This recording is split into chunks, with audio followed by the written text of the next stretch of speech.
So this is Unit 9, Lesson 7, grammar lesson. And in this grammar lesson, we are going to look at a conditional.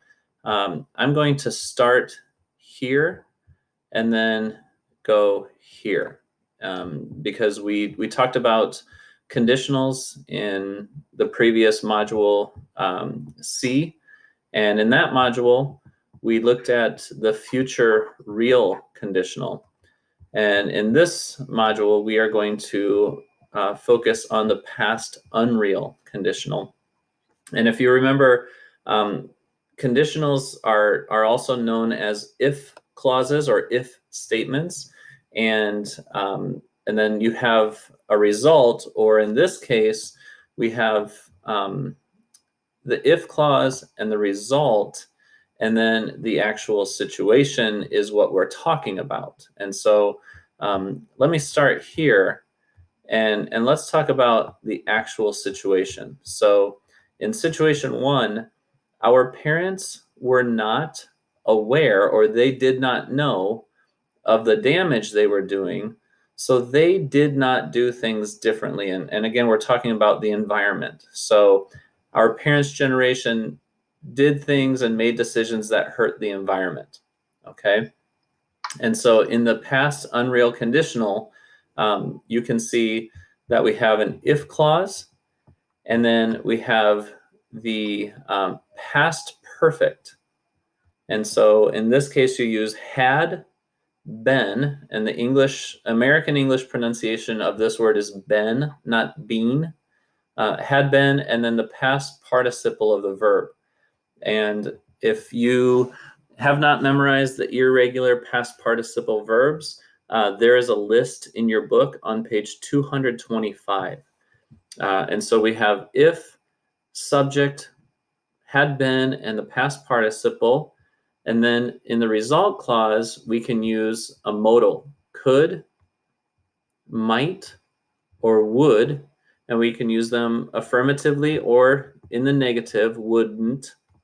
And then we use have and the past participle again. So here you see memorizing and using those irregular verb past participles is very important.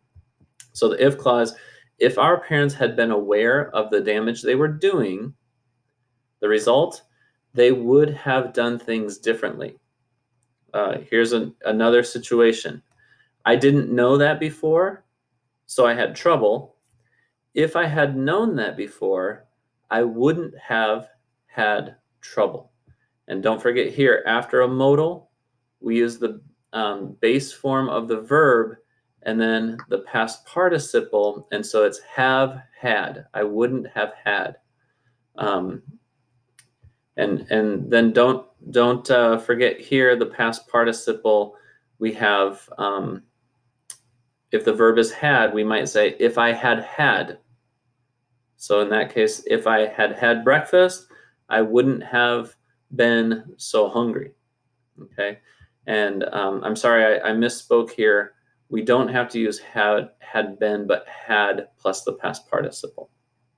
Okay, and that is quick lesson on the past unreal conditional. In Blackboard, I have a number of other handouts that I'll show you in a moment. Along with this lesson,